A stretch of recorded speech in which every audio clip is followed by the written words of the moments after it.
Shah news में आपका इस्तकबाल है। ताज़ा तरीन खबरों के लिए देखते रहिए शाह न्यूज। महबूब नगर పట్టణంలోని ఆదర్శ నగర్ కాలనీ వికలాంగులు గతంలో ఇక్కడ గవర్నమెంట్ ల్యాండ్లో పట్టాలు ఇచ్చిందని ఇక్కడ అందరూ కూడా టెంపరీ షెడ్స్ కొందరు వేసుకున్నారు. కొంత కష్టం చేసి కొంత ఫ్యామిలీ మెంబర్స్ ఉండి ఎంత సపోర్ట్ చేసిన వాళ్ళేమో కొంత ఆర్సీసీ స్లాబ్లు వేసుకున్నారు. మిగతా రేకుల స్లాబ్లు అట్లా వేసుకుని ఉన్నారు. మొత్తం 25 మంది కుటుంబాలు వాళ్ళన్నీ కూడా రాత్రి వచ్చి వాటిని కూలగొట్టేసి మొత్తం వాళ్ళందరూ ఇప్పుడు నిరాశ్రయం చేసింది. ఎక్కడెక్కడో రెంటెడ్ హౌస్లో ఉండి కిరాయిలలో ఉండి కొందరు వాళ్ళ కుటుంబ సభ్యులు బయటికి పోయి పని చేసుకోవడానికి, ఇల్లు నిర్మాణం చేసుకోవడానికి,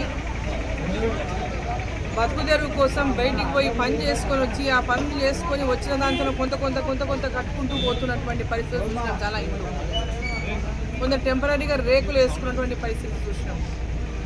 సో ఇక్కడ ఉన్నటువంటి పరిస్థితిని చూస్తే చాలా బీదరికలో ఉన్నటువంటి వికలాంగులు ఉన్నారు అందరు కూడా ఇక్కడ. సో మరి వికలాంగులు గతంలో ప్లాట్ ఇచ్చినటువంటి సర్టిఫికేట్ కొంతమంది చూపించడం జరిగింది. సరే గతంలో 7లో ఇచ్చింది, 8లో ఇచ్చింది, 9లో ఇచ్చిన తర్వాత కూడా ఇచ్చినటువంటి పట్టా కాగితాలు ఉన్నాయి. ఏది ఏమైనప్పటికీ ఆ పట్టాకాయలు ఎప్పుడు ఇచ్చినా ఏమి ఇచ్చినా వాళ్ళు ఎక్కడైతే ఇవాళ ఈ యొక్క ప్లాట్లలో షెడ్లు వేసుకున్నారో అది 75 యార్డ్స్ కంటే ఎక్కువ లేదు. ఒక చిన్న గుడిసెలు 75 గజాల కంటే ఎక్కువ లేవు. మరి పేదవాళ్ళందరూ కూడా వికలాంగులు ఉన్నారు. వాళ్ళు గతంలో దరఖాస్తులు చేసుకున్నారు. గతంలో వాళ్ళకు కరెంటు బిల్లు కోసం, మున్సిపాలిటీ పర్మిషన్ కోసం కూడా దరఖాస్తులు చేసుకొని రిప్రజెంటేషన్లు ఇచ్చుకున్నారు. దానిపైన అనుమతులు ఏమైనా అధికారులకు కూడా రాసిండ్రు.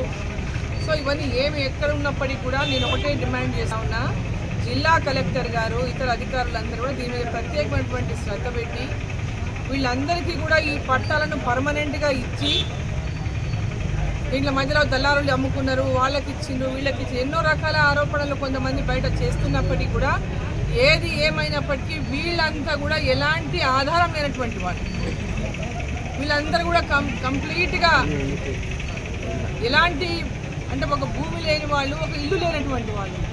మరి ఈ కుటుంబాలకు అందరికీ కూడా వెంబడే ఆ ప్లాట్ అన్నింటినీ రెగ్యులరైజ్ చేసి వాళ్ళకు ఇల్లు కట్టించేటటువంటి కార్యక్రమానికి ప్రభుత్వం, జిల్లా కలెక్టర్ గారు నాంది పలకాలని చెప్పి నేను కోరుతా ఉన్నా. ఉన్నటువంటి శాసనసభ్యులతో కూడా నేను మాట్లాడతా. మన అందరి యొక్క లక్ష్యం పేదవాళ్లకు, ఇల్లు లేనటువంటి వాళ్లకు ఇల్లు కట్టించడం.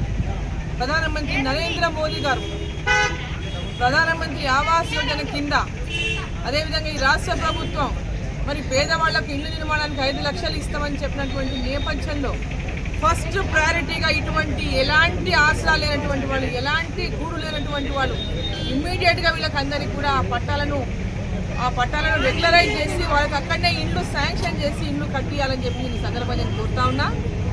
వాళ్ళందరికీ కావాలి ఎంక్వైరీ చేయండి. నిజంగా దాంట్లో ఉన్న వాళ్ళు ఉన్నారా, లేని వాళ్ళు ఉన్నారా, ఎంక్వైరీ చేసి లేని వాళ్ళకి అందరికీ కూడా పట్టాలు ఇచ్చి వాళ్ళకి అంతా కూడా అక్కడ ఇంటి నిర్మాణం కోసం ఆ యొక్క శాంక్షన్ చేయించాల్సిందిగా నేను సందర్భంగా నేను కోరుతా ఉన్నా. ఇక్కడ నేను చూసినటువంటి కుటుంబాలన్నీ చూస్తాడు ఎవరికి ఏ ఆధారం లేనటువంటి వాళ్ళు దాంట్లో అనేక రకాలైనటువంటి వికలాంగులు ఉన్నారు. ఈరోజు కొంతమంది పెద్దవాళ్ళు అయిపోయిన వాళ్ళ కుటుంబ సభ్యులు బయటికి వెళ్ళి వాళ్ళ తండ్రి పేరు మీద వచ్చింది పట్టా, మేమున్న ఇల్లు కట్టుకుంటామని ఇక్కడ ఏదో కూలీ నాలికి బయట పోయి తీసుకొచ్చి ఆ డబ్బులతో కొంత ఇల్లు నిర్మాణం ప్రారంభం చేసుకున్నారు. మరి ఈ సందర్భంగా నేను జిల్లా కలెక్టర్ గారిని కోరుతా ఉన్నా, ఉన్న పడంగా కూల్చేయడము ఒక పేదవాళ్లకు అన్యాయం చేసినట్టే. వాళ్ళందరినీ మేము ఇవన్నీ కూడా మీ మీద ఇళ్ళ మీద కంప్లైంట్ వచ్చింది, ఇది కూల్చివేయాల్సినటువంటి పరిస్థితి ఉన్నది, మీరు అందరూ కూడా ఈ ఇంట్లో అని నోటీసులు ఇచ్చి వాళ్ళ రిప్లై చూసి ఆ తర్వాత కూల్చింటే కూడా బాధ లేదు. వాళ్ళు ఎంతో కష్టపడి నిర్మాణం ఎంతో కష్టపడి నిర్మాణం చేసుకున్నారు. కొంత రేకులు వేసుకున్నారు, ఇళ్లలో సామాన్ ఉంది, కొంత బియ్యం ఉంది, సిలిండర్లు ఉన్నాయి. మరి ఇవన్నీ కూడా ఈరోజు తీసుకోలేనటువంటి పరిస్థితిలో ఉన్నారు. వాళ్ళు చేసేటటువంటి పని చేసుకొని కష్టం చేసుకొని బతికేటటువంటి కడుబీద వారి యొక్క కష్టాన్ని వెంబడే గుర్తించి వారికి న్యాయం చేసేటటువంటి విధంగా జిల్లా కలెక్టర్ గారు వెంబడే స్పందించాలని చెప్పి సందర్భంగా నేను కోరుతా ఉన్నా. నేను కూడా స్థానిక శాసనసభ్యులతో కూడా మాట్లాడినా.